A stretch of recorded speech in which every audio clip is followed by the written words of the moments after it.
What is going on, everybody? Welcome back to another episode of the Phaithful Phanatics Show. We are streaming to you live, as always, on this Friday afternoon over on the DSM-Media Twitter page, as well as the DSM Philadelphia YouTube channel that you can see pulled up on your screen right below me right now. If you want to be interactive with us at any time, make sure to check us out on Twitter at DSM_media is where you can find us. If you want to be interactive throughout today's show or any one of our live streams, make sure to tap into the YouTube link. You can find that in the link tree in our bio over on X. It's the best and only spot that we can see your thoughts, comments, and questions pulled up here through StreamYard. So make sure to tap in, subscribe, share, like, whatever you got to do. We greatly appreciate each and every one of you. I'm one half of your host, Dylan Davis. To my right, my faithful co-host, Scotty. As always, the Sixers end up staying pat at the deadline. They make one more move on Thursday afternoon. They ship out Eric Gordon for nothing. Just very unnecessary, to be honest with you. You could have just shed the tax with him to begin with, but nonetheless, the Sixers ultimately, Josh Harris, this organization, Daryl Morey, they ducked tax. That's what occurred at this trade deadline. And following all of that news, following Wednesday's show, some more Eagles news came out. Jeff Stoutland out, leaving the Eagles organization as the offensive line coach, as the run game coordinator. He was evidently relieved of his duties as the run game coordinator in about week 13 or 14, just when Nick Sirianni said that he will be more involved in the offense. That also meant in the running game as well. So it doesn't seem like it ended too amicably between the head coach and a legend in Jeff Stoutland. So Stoutland out. It turns into a question of Lane Johnson's future. All of a sudden this morning, a 26-year-old, 27-year-old Landon Dickerson, his future could be now in jeopardy. There's change coming to Philly. We'll discuss throughout the show what you think of that change with the OCs and the offense and what's happening now. But we got a lot to get into. It'll be fun Friday. Probably not a positive Friday, but tap in and enjoy it. Fun nonetheless, man. It's gonna be a venting session. There was a lot of bad news that you just listed out, like just a lot of negative news. I'm not gonna double up today on the Jared McCain stuff because we've moved on. I'll circle the wagon. I haven't moved on from it. I won't lie to you, but I've moved on from the notion of like McCain. Like it's not about McCain. It's not. It's about a 21-year-old pure shooting guard, right? Like that's what it's about.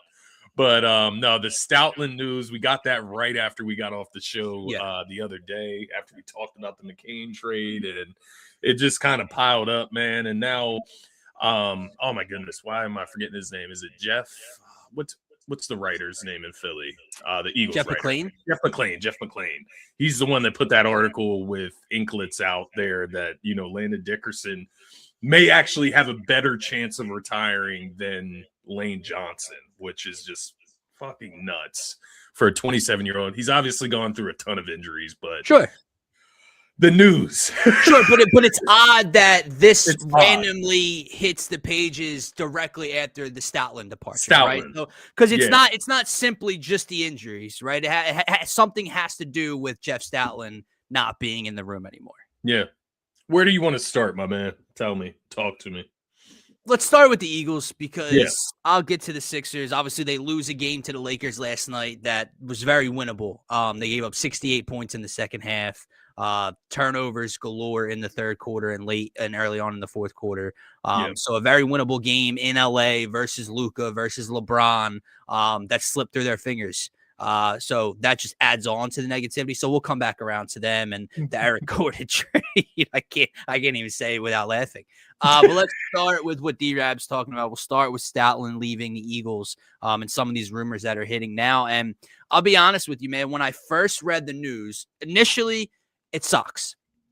You're talking about a guy that he's a legend in the city. You're talking about a guy that every single player, coach, reporter, anybody that has seemingly crossed paths with Jeff Stoutland since 2013 or whenever he became involved with the Eagles organization has nothing but respect and praise and grace to talk about this dude, right? Yeah. And then it turned into, well, we want to change. And Mannion and Grizzard, and now obviously after the Stoutland news, they bring in some young up-and-coming mind from Green Bay that's going to be their tight ends coach and run game coordinator. So change is good, right? That's what we wanted. Sure. We wanted to see something different. Sure. Yeah. And then it gets dropped about how things probably ended. And that's where I start to lose my mind a little bit. That's where your trouble comes in. That's because on one hand, when Nick got involved in the offense, even though it never turned around, the offense was slightly better. In fact, the rushing numbers are better following Nick Sirianni basically demoting Jeff Stoutland this season. Yeah.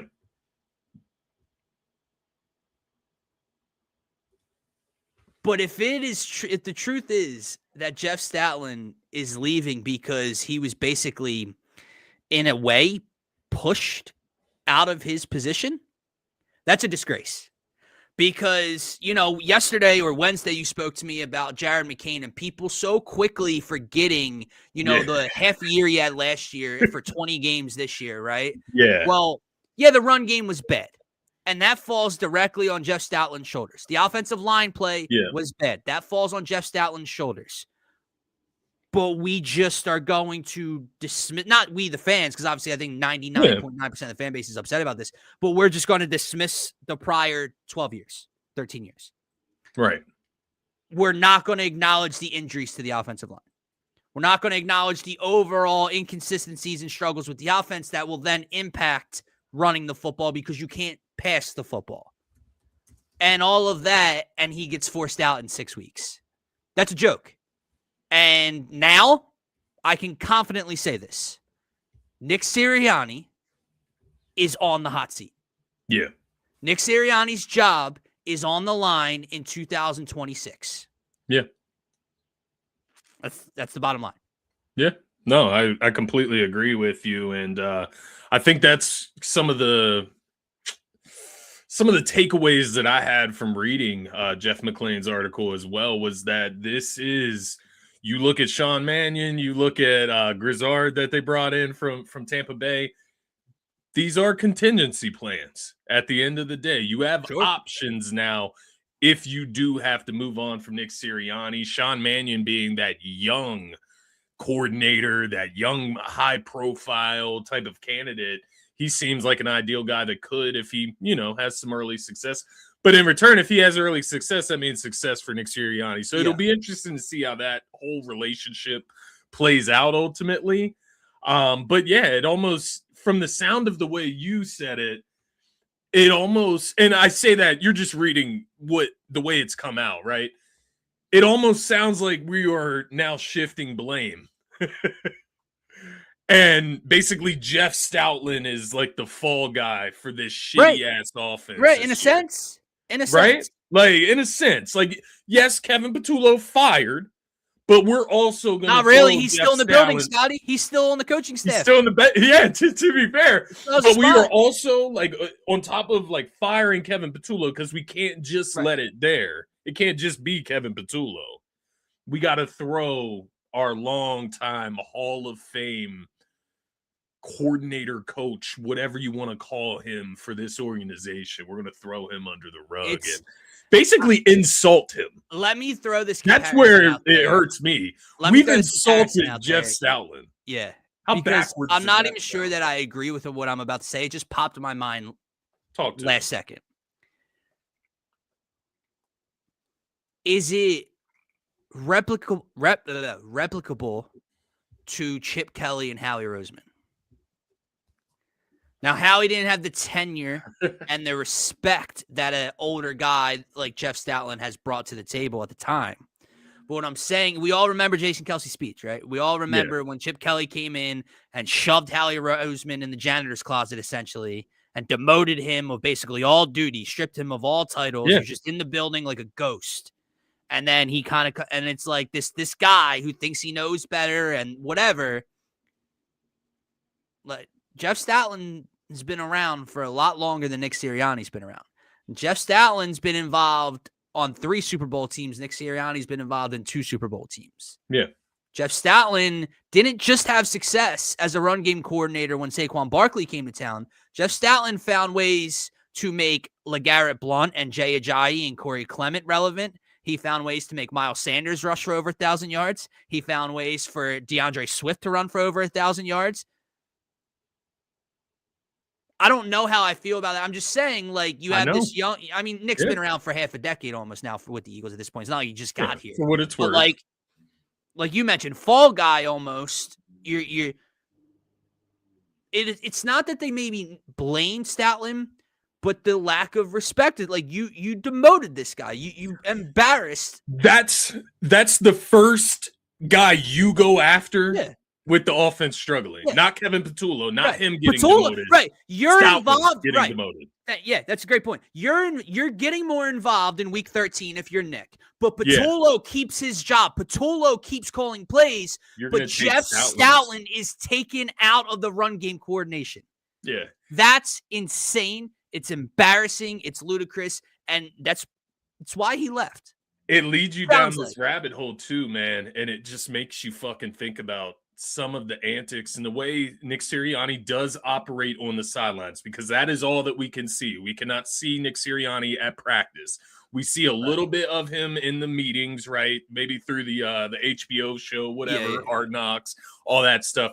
But we do not see behind the scenes. You know what I mean? We're not seeing his actual interactions with, say, AJ Brown.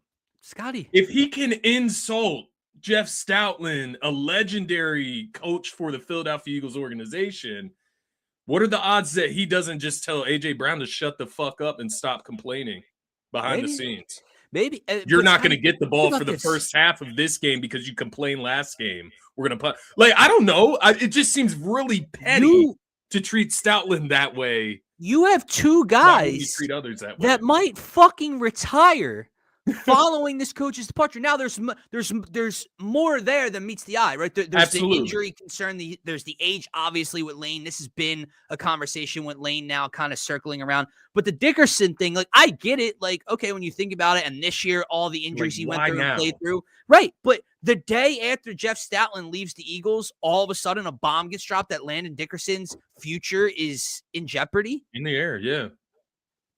Whereas if Nick Sirianni was fired, you think any Eagles are retiring because Nick Sirianni got fired? And look, I know it sounds like I'm coming hard at Nick, and I guess I kind of am. I'm frustrated right now. Well, it leads you down a rabbit hole. If you're willing to treat a legend like that, then what else are you doing? Right.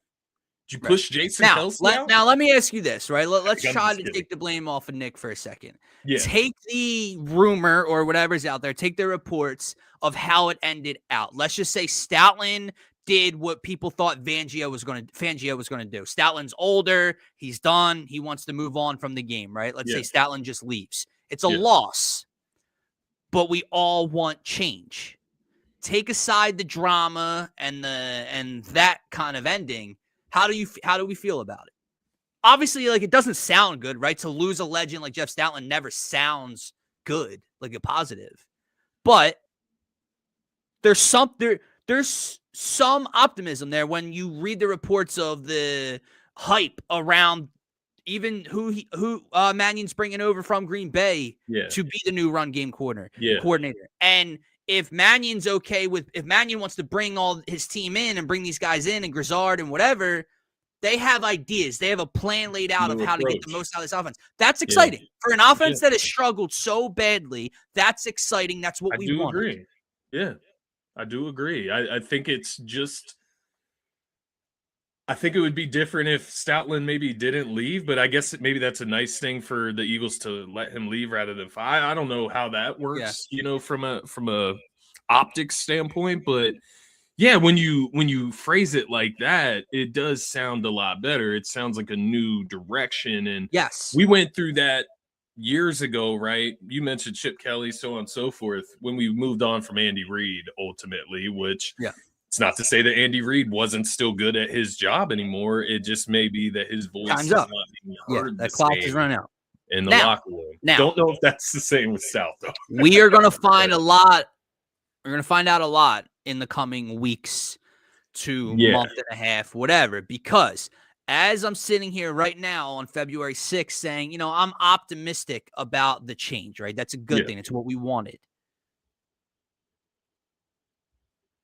If Lane Johnson and or Landon Dickerson retire, if A.J. Brown no longer wants to be here and is the next piece moved, you can forget about all the different minds you have in a coaching room for this offense.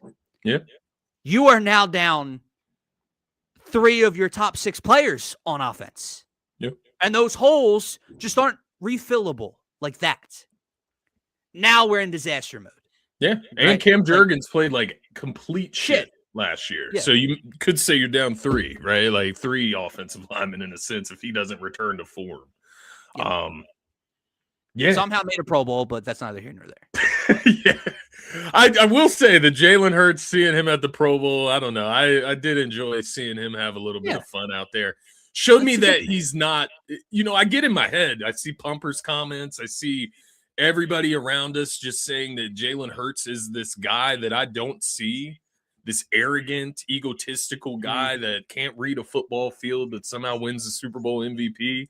And everybody hates him. AJ wants off the team because of him, but he's just out there palling around with every superstar at the Pro Bowl event. So it was fun to see that he does have those relationships, that he's not just this like closeted, introverted type of guy. He is able to have some fun with guys. And it is interesting, man. It just feels like the bad news just keeps piling up. Along with that, Jeff McClain, I mean, it didn't outright say it, but it did say basically like everyone is under speculation. Like Howie Roseman and Jeff Lurie has let everybody organizationally wide know that you come out next season and you don't perform up to par, including Jalen Hurts, including Sirianni, we will try to replace you. It sounds crazy until you think about Carson Wentz and how fast that shifted, man. Howie's always ahead of the curve. Always ahead of the curve. As much as I love Jalen, I go out there and handle your shit. And I don't think we're going to get there, right? You know what I'm saying, but the only way we get there, and here's now what I need from the guys remaining at the table. Lane, I need you to come back. Landon, big boy, I understand. I really need you to come back. AJ, please don't want to leave, because that's where now this team went from this juggernaut of a roster, right? It's unfair how many weapons Jalen has to, oh my God. Like just imagine the Eagles playing next season without all 3 of those guys. Yeah.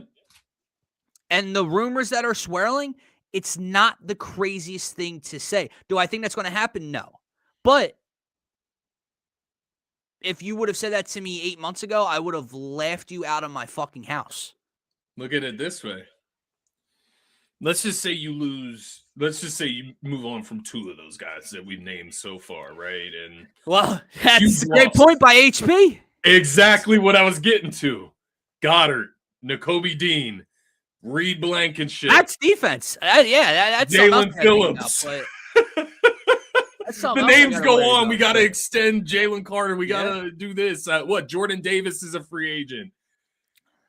Things could look, in not to get ahead of ourselves, things could look very different next season, as soon as next season. Yeah, it's a place I don't want to get to. Look, you move on from Stoutland moves. No, Stoutland moves on. Fangio's coming back. No matter what really did happen behind closed doors with Stoutland, whether Nick's a putz for handling the situation the way he did, whatever. Change is a positive thing. Let me get one more chance. Let me get 2-3 new young offensive minds in the building with this core, and let's see what happens again. If it goes off the rails again, if AJ still wants out in the middle of the year, if Jalen's underperforming and we have to go in a different, we're looking at down that rabbit hole, we'll get there when we get there. Give me to September with this team, yeah, with the young minds in the building. And let's see how different the change can be. I do agree. And I do think, for them to be able to, whatever it was with Vic Fangio, convince him to come back. I put quotation marks with that because who knows what those conversations went like. You would have to imagine that they made some assurances to him that he would be having similar talent on that defense, right? Like they're not just going to clear out some of those players, some of those leaders on that defense as well, man. But on the other side of the ball, I think HP makes a good point. It does feel like Goddard is going to be left out. Like it just feels like the writing's on the wall. Let me ask you other three names. I know this is a conversation. Well, I say it's a conversation for later because the Super Bowl hasn't been played yet, but free agency opens up in like early March. It's not that far off. Of the three defensive names you threw out there, who do you want back the most? Who's most important for you to come back, resign? Man, it's funny because it kind of motivated my question to you at the end of the last show, which was like about our draft class and Jahad Campbell. Yeah. You drafted Jahad Campbell. You can't invest funds into Nakobe Dean now. Like you just can't. You know what I mean? Like, I still would like Nakobe back, but he's not going to get the bag he could get somewhere else in Philadelphia. Exactly. So if he makes a choice and take less to stay, then yes, absolutely. Because I do want him back, and I do think there is a world where he and Jahad Campbell play alongside each other. Like I don't think they're the same position by any means. But I just think from investment wise, like if it comes down to Jalen Phillips or Nakobe Dean, I'll probably opt towards Jalen Phillips. I agree with you. It's Jalen because we have John Campbell, right? Like it's one of the biggest needs in today's game. Edge rush, a pass rush is so important. We know this, and you traded for the guy at the deadline, and he came over and had an immediate impact. Made a world of difference. Yeah, still young. Obviously fit in the Fangio scheme immediately. Imagine what a whole offseason and what this unit gets back into. You got to he's look, Nakobe Dean's a stud. But if Nakobe Dean, Reed Blankenship, Jalen Phillips, is no disrespect. He's to me by far the most talented at his position than any of those guys. And it's not that Nakobe's far off. I don't like Nakobe has been a stud for the last year and a half, 2 years. It's his health too. You got to factor that in, right? Like Jalen Phillips to me is a double-digit sack guy coming off the edge in a full year here. Yeah, and that's so important. So now that I think of it, I mean, Jalen Phillips does carry that injury risk as well. So I guess that kind of does cancel out. But to your point, edge is just more important. Well, especially when you already have Zach Bond. And like you mentioned, you drafted a first rounder in Campbell. So you had the replacements in the linebacker room there, right? And I even some other guys that I was gonna say like Smile Munden and Trot Jr. Like these are guys that can play. We don't know yet, right? Like, but they deserve opportunities at some point rather than giving a bag. And I hate it because we watched TJ Edwards walk out the door too, and that shit hurt as well at the time. And we didn't maybe win at the level with TJ. I can't remember. TJ wasn't on the Super Bowl team, right? No, he wasn't. TJ was in 22. He was on the Super Bowl team that lost. And he left after that season. Okay. Tends to happen when you get to the Super Bowl, right? Yeah. Milton Williams, Josh Sweat. Now that they won that Super Bowl, so that makes more sense. But like, did you see Milton Williams' comments on the fans? No. I thought it was interesting. I think the question was like, which fan base is like better or maybe more diehard or something. He said something like the Boston fans are more, did he use the word dedicated? Or did he? I can't remember which word he used specifically. Ask Milton Williams 8 years from now when he's out of the league. Exactly. He did say Philly is just, it's wild, though. He's going to give props to Philly. Yeah. But he's never not going to say the team that just paid him $100 million and he's in year one going to the Super Bowl with them. You want those fans never going to come out and take any, it's not even a jab at his fan base to say the other one, but he's never going to not side with the current team and fan base while he's about to play in a Super Bowl. That's just a rile up the fan base type of fucking question. Ask him, like, point. Chris Long has his podcast right now. Chris Long's played everywhere. Chris Long played in LA, St. Louis. Played in New England. Played in New England. Bowl, right? You don't ask him when he's in New England or Philly. You ask him when he's retired. Exactly. And he's an Eagles fan, basically, on his fucking podcast now. Yeah. But no, I did want to ask you just to kind of, I guess, like round that conversation up. Sure. What is if you had to use one word, where are you at with the Eagles right now?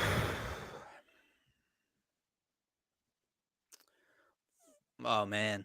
For the first time in a while, I'll throw out the word concerned.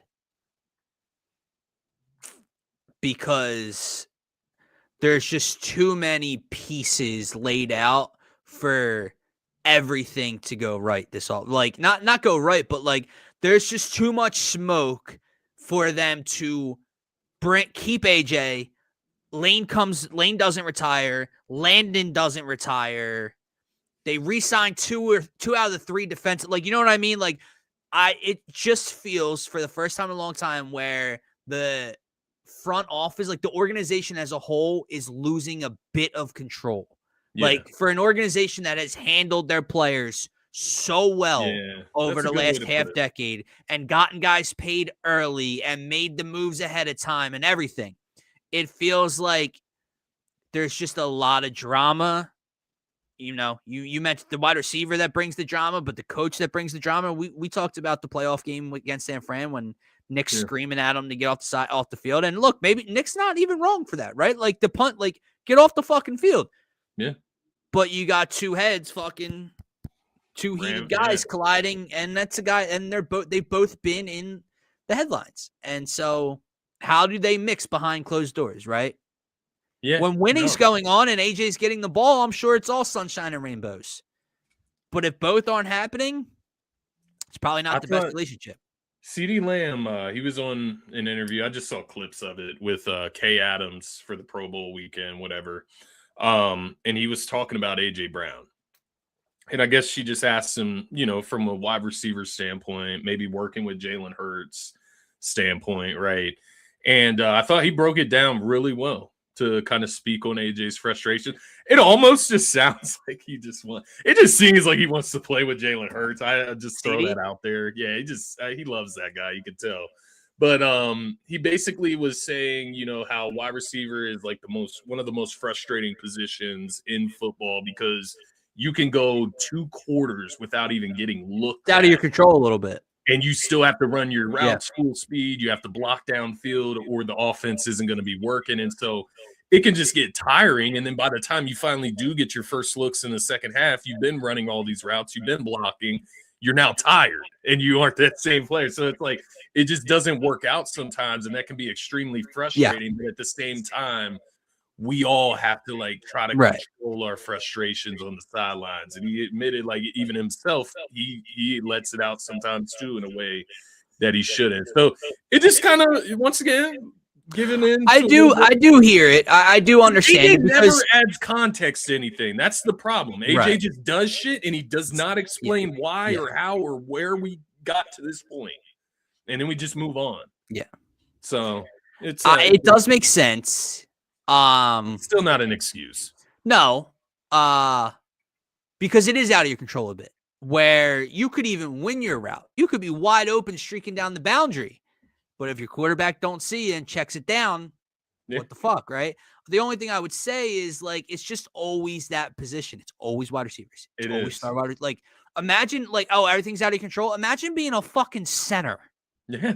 Or like a left guard. You're just getting beat to hell by 300-pounders all day long, and your only job is to keep fighting with them. You can't run routes to try to get open. The ball's not in your hands. You're not making decisions like a quarterback. All you're doing is getting beat the fuck up and making sure people stay upright. Yeah.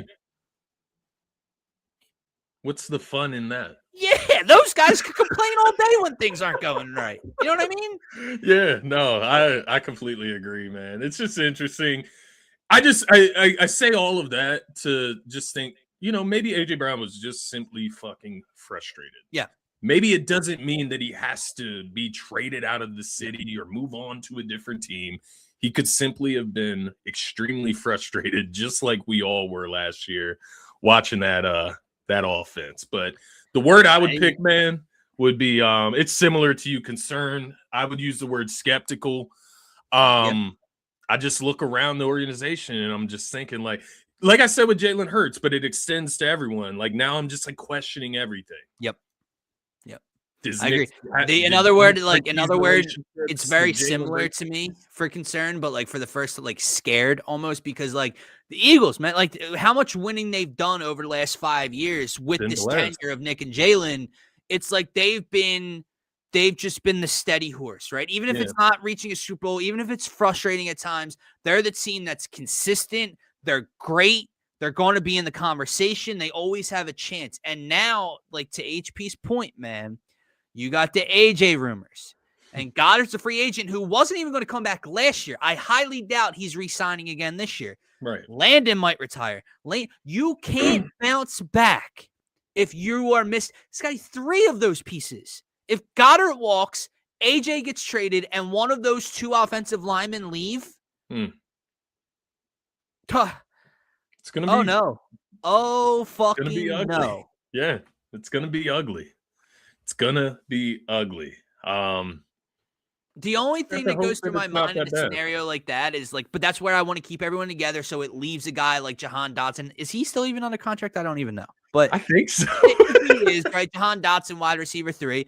Where my mind goes is like, oh wow, maybe we have like a young coordinator who knows how to get wide receiver 3 involved in a football game. It'd be nice. You know what I mean? Because other teams can get everyone the football, right? You'll see guys you've never heard of catch a pass in an NFL game. The Eagles, unless your name is wide receiver 1, wide receiver 2, or tight end, you ain't catching the football. No, I agree. It's really interesting from that perspective, because I just think about the offense. It's not even, it's just the fact that there was no organization to it at all. There was no like rhyme or reason. Like you would get spam 3, Goddard go-to plays in the red zone. But when it comes to 3rd and 2, you can't run those same plays to get a first down. No. Or outside of the red zone, or you throw into double coverage 3 straight plays, on the first drive to AJ Brown, like you said, spam, like making it obvious, like, oh, we got to get AJ the ball, we got to get AJ the ball, we got to get AJ the ball. Doesn't work, and then AJ Brown doesn't get a target for 2.5 quarters. But you can't design, correct. Doesn't make sense. We're gonna go down that negative rabbit hole again. It ain't worth it, but it's the most concerned I've been heading into an offseason as an Eagles fan in 6 years. 6 years. Yeah. Yeah, I think so. Because even after that Super Bowl loss, it was like, we moved on from Gannon, who we felt cost us the Super Bowls. So you felt like you were upgrading by moving. That was only year 1 of AJ Brown being an Eagle. Like the Shane Steichen, that one, the Shane Steichen we knew that would probably hurt. Sure, but like with all the talent that you saw that year, you just thought like, confidence in Brian Johnson. Like we knew that he was buddy with Jalen. Right. Maybe there's some consistency in that relationship that he knows Jalen well, so he'll just fit like a glove, right? Whereas Kevin Patullo, I feel like we gave him benefit of the doubt because we won the Super Bowl, but I think we still were skeptical. How do you feel about this? I know we got to move on to the Sixers, right? But how do you feel about what I said about Nick being on the hot seat earlier? And I hate saying things like that, because I truly, even as frustrated as I can be with his decision making and how he possibly did handle the Stoutland thing, right? And how is that the guy you go to, right? I mean, the winning percentage is outrageous, and playoffs every year, and 2 Super Bowls with a ring in 3 years, right? Like he's done the most winning as an Eagles coach can possibly do. However, like this season, man, I sit there and pick on Kevin Patullo week in and week out. The bottom line is that Nick Sirianni promoted his friend. That's what happened this past year. So in hindsight, I can tell you that Nick Sirianni played a massive role in wasting all of this talent, wasting an entire year with all this talent on the offensive side of the ball. And now how things played out with Stoutland. And if guys are tired because Stoutland's gone, and if his relationship with AJ sucks and AJ wants out, and if you come out and the Eagles are one and done again next year, or God forbid, don't fucking like win the division somehow. No, you're done. I feel you, man. It does. It puts you in a perplexing spot because it's hard to imagine moving on from your leader after they win you a Super Bowl, and maybe it's 2 years removed from that, right, at that point. But at the same time, it is always that lingering question of if Nick Sirianni was fired, where would he be? Would hire him? Because the way people talk Just about like him HB outside of the organization, it doesn't sound Not good. glowing. He does come off as an asshole. Like there is a world that I do think you could get a more schematic head coach in here, and it could look better. Brother, let me say this about Nick Sirianni. I have never seen a clip of a national show, of a radio show. I have never seen a TikTok by, much bigger platforms than us that are talking football. Outside of the Eagles fan base, I don't know anyone that likes Nick Sirianni. Like, not even just I don't know anyone personally outside the fan base. I've never heard people talk positively about Nick Sirianni. Add on top of the fact that your fan base is fucking divided on if they like you or not. He's not a popular dude. Yeah. He can't coach the defense. He seemingly can't call an offense. What do? You bring fire. I respect it. When you're winning, I like it. I like the edginess. I like the cockiness. When the Eagles are lifting that Lombardi, I fucking love it, right? But when things go wrong and you seemingly have no goddamn answers, I don't know anyone that likes him. But do you remember Damian Woody and other people on ESPN? Remember Damian Woody saying, "This dude's a clown, man." When Nick took a jab at the fans last year, And once again, trust me, I go back and forth with it's more of like devil's advocate, I guess. It's like I do feel that comment, like go rah-rah somewhere else. But at that point, are we undervaluing personal relationships, being able to build those bonds? Because we did have Chip Kelly in Philadelphia. We did have that guy that could not manage relationships. I agree at all. But let me ask you. While there's been so much winning and so much evidence, I guess, that, people do respect him, his players do love him and play for him. We did have a season in 2023 where his team visibly quit on him in a postseason game. Yeah. And if two offensive linemen are willing to say, you know what, my body's had enough, simply because their OL coach is gone, how much respect does he have? This is all what if. This is all hypothetical, right? These guys might not go anywhere, and they love Nick. I'm just saying, if it came out, Jeff Stoutland gets pushed out, gets demoted, he leaves because of Nick, and then Landon Dickerson and Lane Johnson fucking retire from the sport, how much respect does the head coach have in the room? I know. I don't know, man. It's tough. I just have to imagine, would Saquon come here if he's just this piece of shit coach? Would Jalen Hurts just I don't sit think around he's a piece for of all shit, these man. years I don't think and right. just allow this to be the way it is, right? If and he look, doesn't and maybe have a good people have relationship accepted with him, but again, if you remember in 2022 during the Super Bowl when Nick's barking at the sideline being a child and Jalen's having to grab him by his shirt and reel and push him and reel him in. Do you remember him walking up the tunnel in Buffalo this year, riling up the fans, and AJ's behind him not knowing he's on camera, shaking his fucking head? Yeah. There's just a lot. And there's a lot for a guy that does nothing but have to be a CEO head coach. Yeah. And we'll see. So, again, Lane, Landon, AJ, even please, Goddard, just come back with this. Come back. Come back and let's see where we can get. I do think they draft a tight end this year, regardless if Goddard comes back. Yeah. I do think they draft a tight end early. They need to invest in some youth there.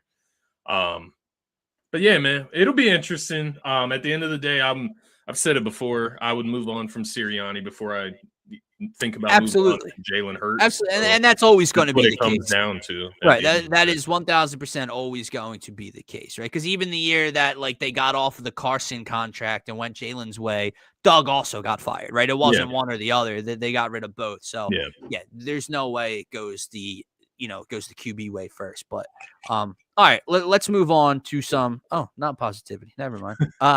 Let's get back to the Sixers conversation and pick up where we left off the other day, because Wednesday's show was all about the Jared McCain trade, some of the Paul George suspension, but this team was on a 5-game winning streak. Joel Embiid is he not back to 2022 Joel Embiid? Like, we keep saying, like, oh, he's close. Like, I guess, like, athletically, right? He doesn't have the spring and the jump as much. It's not that, but he is, he's pretty back. Yeah. What else would he have to do, right? So you have Joel playing at that level. Tyrese, obviously bad shooting night last night, especially from deep. But Tyrese is an all-star starter in the MVP conversation most weeks. VJ, this is a team that has a lot of optimism surrounding it in an Eastern Conference that seems wide open. Yeah. We had a lot of comments fly in on Wednesday's show, and I'm not like sitting here like trying to bash them and go back and forth with them, right? Because I don't even think they're in here right now, but like kind of defending it, right? And not even defending it because they dislike Jared McCain. It almost felt like some of them were defending it because, oh, well, look how many draft picks they got. That, like, almost like, oh, it was a good job. It was a job well done. Or the optimism of it's going to set up a further move, right? I'm all ears if that happens. And for the first time in, how many years, man? For the first time in what? The Joel Embiid era? The Eagles, sorry, birds on the mind. The Sixers didn't acquire a player at the trade deadline. Last year maybe, right? But even last year we traded for fucking Quentin Grimes. Yeah, traded Caleb Martin. Yeah. Last year you somehow marginally got better at the deadline. And they followed that up on Thursday afternoon by trading Eric Gordon. I know you said you don't want to harp too much on the Jared McCain trade. We talked about that enough. But we were sending each other some tweets from NBA people, about the Thunder, etc. And I think either you sent it to me, I'm going to try to find it right now. You sent it to me or I sent it to you. But it was essentially that, there it is. Jared McCain is the first player that Sam Presti has traded a first-round pick for since 2015. He's the first goddamn player that Sam Presti, that guy, Sam Presti, has traded a first for in a decade. And you guys are over here. People are out here thinking the Sixers got the better of the Thunder. Daryl Morey's telling you we sold high on Jared McCain this afternoon. I promise you guys, Sam Presti ain't giving up a first, whether it's the Thunders or not, if there's not a plan, if there's not a fit, if there's not something to Jared McCain. Yeah. That's first things first. The other comments that kept flying in were, well, he's never going to play in Nick Nurse. You saw that all year. He never is going to fit in Nick Nurse's scheme. Do you know how tired I am of hearing that, Scotty? Because if the fucking defending champs who might repeat see a role for him, then Nick Nurse can kick fucking rocks. Yeah. Well, everyone here just has to fit in this coach's system, right? What system is in place? What system has Nick Nurse laid down and developed in Philadelphia for you to be like, well, we should go this direction, and if you don't fit in it, you can fuck right off and get traded. I'm tired of hearing about that. Oh, well, Nick wasn't going to play him. Oh, how about this? Nick can play him or get the fuck out of town. Like we operate with some like defensive-oriented scheme. Austin Rivers just dropped 35 on us last night. Austin Reeves. Austin Reeves. Yeah, Austin Rivers. Austin Rivers might be able to drop 35. I don't know. And this is Austin Reeves coming off of injury. Comes out and gives us a fresh 35 off the bench. It's Luka goes out and then, injury. But man, like yesterday, like to get off the McCain thing, and I know I'll throw it back to you if you want to add anything to that, but like now the Eric Gordon piece, right? This is where it just doesn't make sense because evidently you found something to do with Eric Gordon. So if you wanted to duck the tax, which you were so clearly attempting to do, you could have just traded Eric Gordon and kept the 21-year-old. Yeah. So you did both, and you did both. Yeah. Oh, we got second round draft picks. I don't give a flying fuck. Yeah. About your second round draft picks. I don't give a fuck if Tari Eason was drafted in the second round. I don't care. Oh, well, the Nuggets got Jokic in the 40s. I don't give a fuck. There's no need for it. And on top of it all, this organization came out and basically said, we don't care if we compete. Yeah, we don't believe in this team. That's what they said to me, like, honestly. Which is insane, because this is the most well-rounded Sixers team in the Joel Embiid era. Like, obviously, I know, man. Like, we had a Kawhi triple bounce, the Jimmy trade, Tobias. Yeah. I get what that starting five was. That's not what I'm trying to compare it to. I'm just saying, like, Joel and Maxey at this level, PG was starting to get it going, VJ, the Grimes, the Watfords, the Bar, everything. And you're not good enough to compete in the East this year?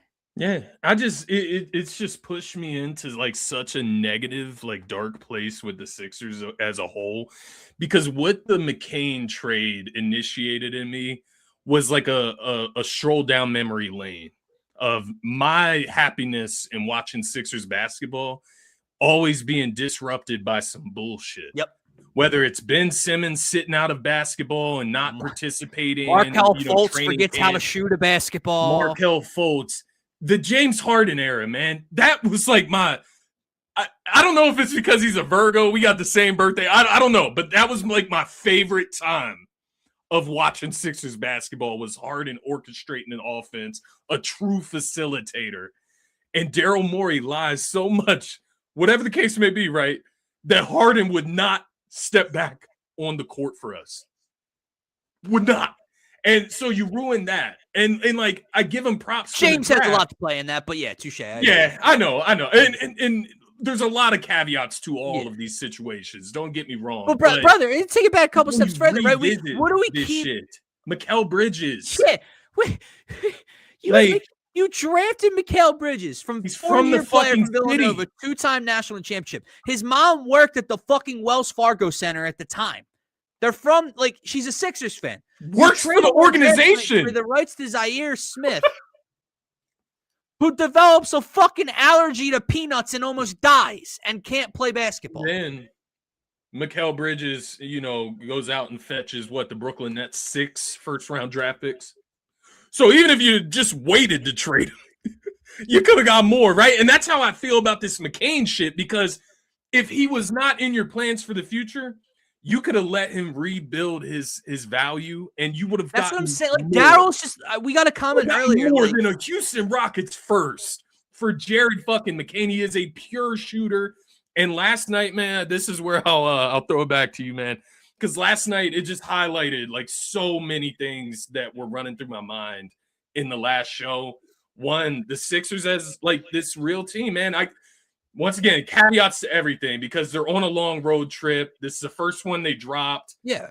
But of course, Luka goes out with injury in the second quarter and you drop the game to the Lakers when you could just win 6 in a row, right? That's beside this point. I'm also looking at Maxey the last 2 games shooting 1 for 14 from the 3-point line. He's just trying to get the ball to go through the fucking net. His legs are probably dead tired because he leads the league in minutes played per game and total minutes played across the entire season. And motherfuckers are going to tell me that there's no room for guard depth on this team. Then I go to the next guy on the list, and this is what I mean where it's putting me in this negative mindset. Because now I'm looking at players on the Sixers and I'm thinking, well, you shouldn't be here instead of McCain.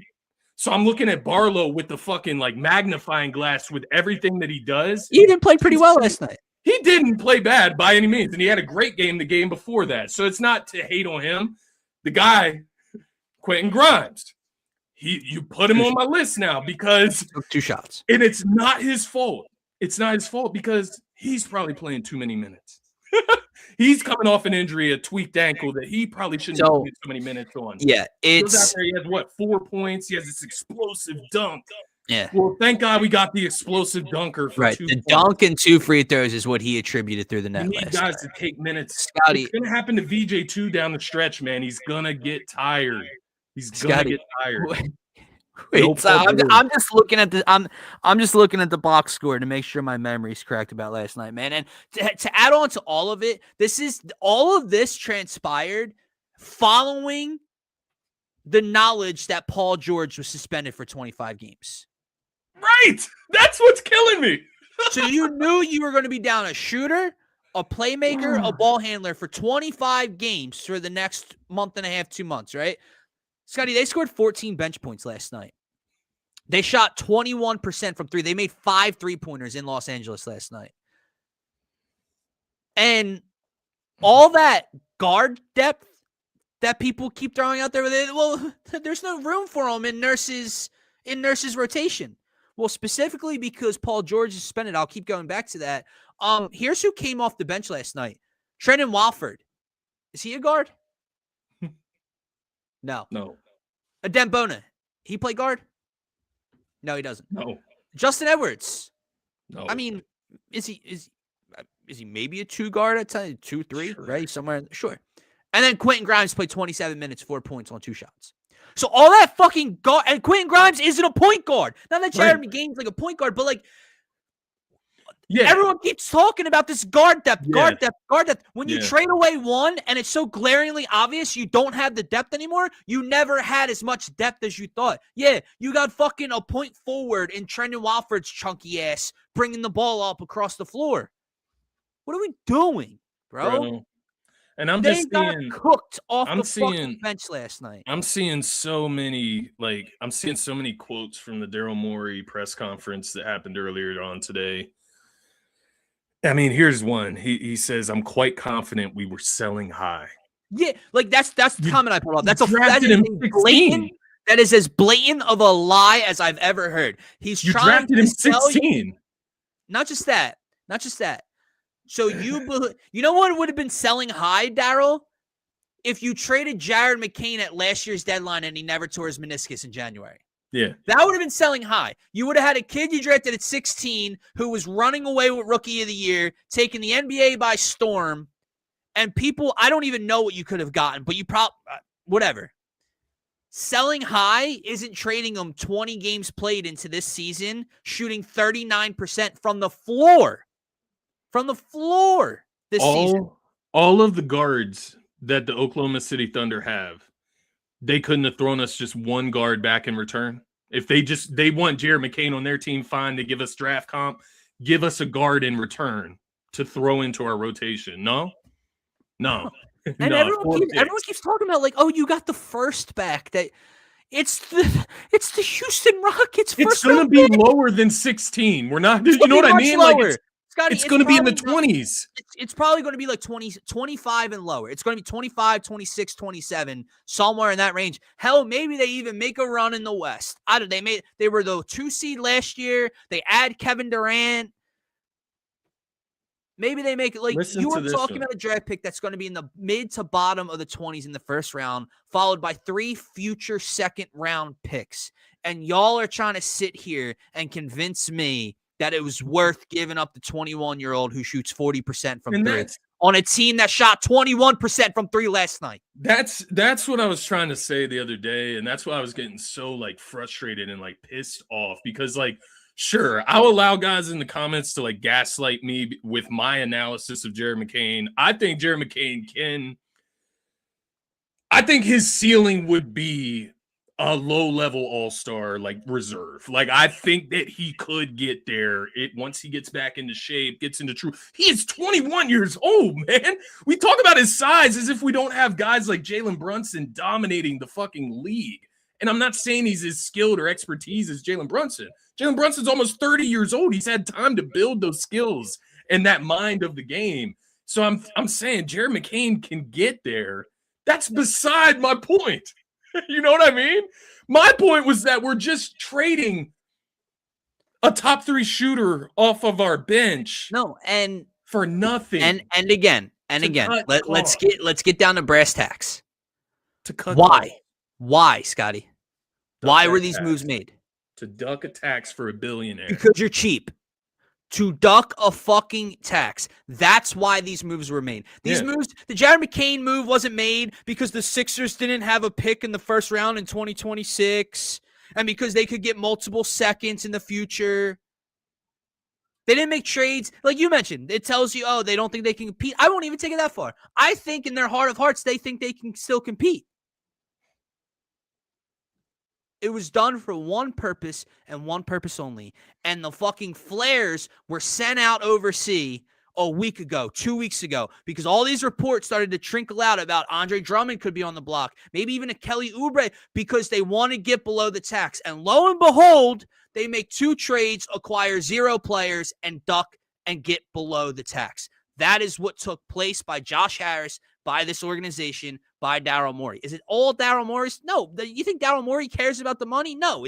But at the end of the day, he's responsible for this. And I'll say this. Are you in or out on the Sixers? Look, man, I still think the Sixers team's really good. PG is going to come back at some point. I think this team, shoot me for being crazy, can compete in the East. Win the East, get to the Eastern Conference Finals. I don't know. I think healthy, they can compete as is. But I'm out on the organization. I sell the team, get the fuck away from me, you Jeffrey Epstein, tag along motherfucker. Dude, I don't care. That's what was burning me up the other day too, man. It was burning me up the other day as well, brother, because I'm just sitting there thinking about this cheap ass Epstein motherfucker out here just trading motherfuckers away for nothing to cut costs. But to your point about Daryl Morey, I just saw this tweet from RB Philly. Daryl Morey just admitted that he has to go to ownership and recommend a move for them to decide on whether it benefits the team enough to go into the tax aprons. Cool. There you go. Cool, man. I'm with you. I'm out on the organization. I'm going to try to enjoy the hoops as much as I can. I'm going to ride it out with Joel. I'm going to ride it out with Ran Max, by idiots. with DJ, with everybody. And I'm going to hope that they can do something fun and special this spring. But in terms of that ownership group, in terms of Daryl Morey, bro, I thought you were brought here to do a job, right? Daryl Morey, I'm not, I feel like I was kind of supporting Daryl Morey in a sense. I'm off of that. This is just idiotic. This is fucking idiotic.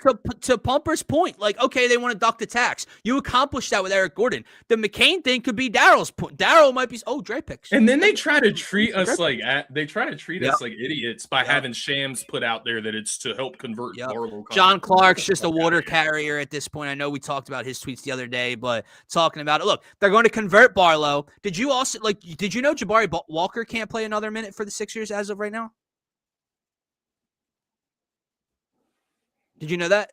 He's on the same thing as Barlow. Yeah, and they can't convert both. And he's played his time this season. Jabari Walker cannot play for the Sixers anymore as of right now, unless they found a way to bring him on the roster. He was on the bench last night. That's what I was confused about. I did hear that though. I know what you're talking about. He had to be converted or he cannot. So all of this, and you're selling me on converting Dominic Barlow, who deserves it, and he's helping and whatever. He fits right now. But you're selling me on Dominic Barlow for this season and look, I'm not even trying. I know it sounds like I'm hating on Quentin Grimes. No, I'm not. But you forced the hand now. Yeah. Now, you're selling me on Dominic Barlow and 4-point Quentin Grimes in the offseason. You opened up that money. Because to your point, it wasn't ever Quentin Grimes or McCain. It wasn't. Yep. It wasn't. You could have let them both play out this season and figure out which one you want to keep going into next year. You could have simply done that. But no. And it's but again, man, I'll say this. I'm out on fucking Nick Nurse. I'm out on Nick Nurse, dude. Because is he not at fault partly for just not playing McCain more? You have Maxey and BJ in the top I already dealt with Doc Rivers' tenure, bro. I already dealt with Doc, who wouldn't play Isaiah Joe. And I'm not sitting here at the time acting like I was banging the table for Isaiah Joe. I wasn't. I didn't see the future and realize that Isaiah Joe was going to be a role player on a championship caliber team. But we all know and all knew that Isaiah Joe could shoot 40+% from three. There's got to be a role out there for him. Doc wouldn't play the young guys. He wouldn't play Isaiah Joe. Now we get Jared McCain in the first round. Rookie of the year, leader up until the meniscus tear. Now Nick Nurse can't find a way for him to get in a ball game. It's fucking ridiculous. It's so stupid.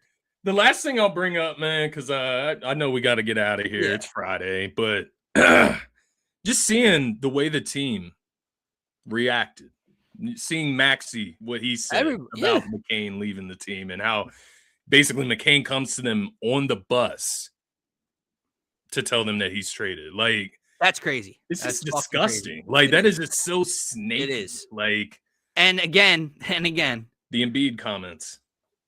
You made these decisions following a Paul George 25-game suspension and your franchise face publicly stating that he hopes that is not the route you go. And you basically said, slap him right in the mouth. This is what we're doing. Yeah. Correct. That's exactly how I started the conversation, Pumper. Yeah. It's the first time in 11 years that Sam Presti has given up a first-round pick for a player. Yeah. Does that tell you guys maybe something?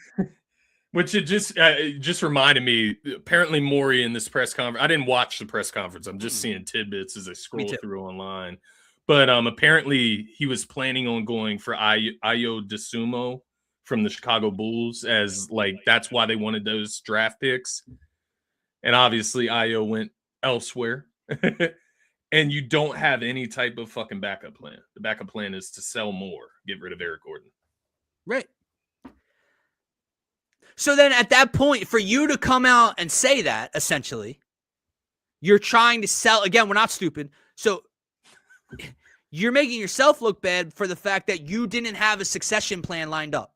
Exactly. So you went into so what you're trying to say is you didn't just trade McCain for picks and the tax. You traded McCain for the picks because you thought you could do X, and it was never lined up.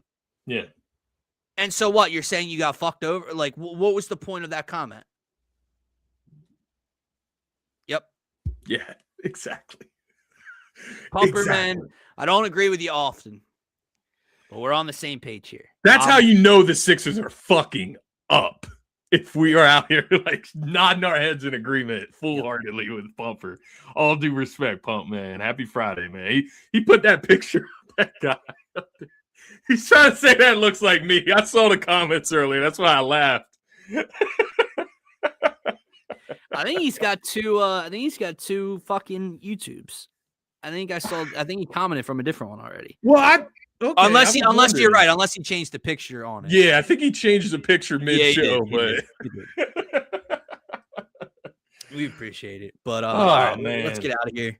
Guys, as always, you can follow us on Twitter at DSM_media. Make sure to check us out on TikTok too. We're going to be posting there in the future. We got some fun content coming out, not podcast related, but just some fun stuff to do. But for myself, for Scotty, for DSM, enjoy the rest of your day. Enjoy the rest of your weekend. We'll be talking to you Sunday, getting ready for Super Bowl. Happy birthday to Brother Dill this weekend. Appreciate you. We'll have some beers. Don't worry. Sir. Talk to you guys on Sunday.